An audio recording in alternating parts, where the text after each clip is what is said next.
Welcome Trio customers.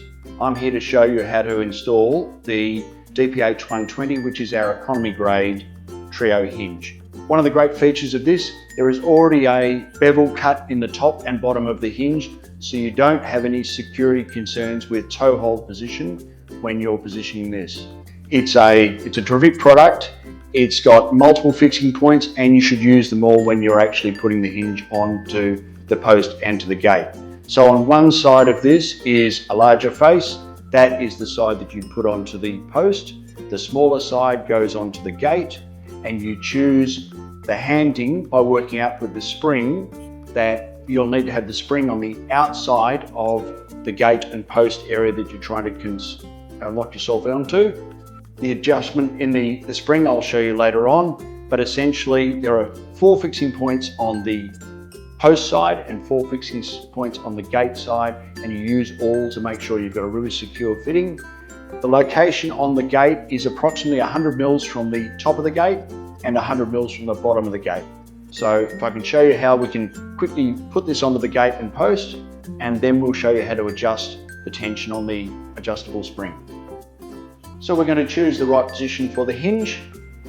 It's approximately 100 mil from the top of the gate, and the second one would be approximately 100 mil from the bottom of the gate. You'll mark your positions of your holes and then drill those holes out with a 3.2 mil hole,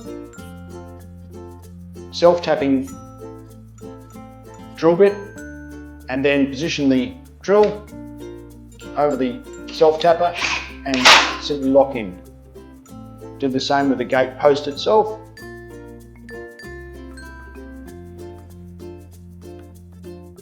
This hinge comes out with a standard adjustment, but should you need extra pressure on the gate to close, put this small locking pin in, pull across, which adds tension, move this pin to a new location, release the tension on the spring, take that out, and you've got extra strength closing that gate now. If you require less tension, you would do the reverse.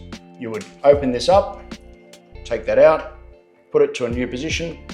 That takes it back to the original position of tension, or you could keep going and take even less tension off if you needed to.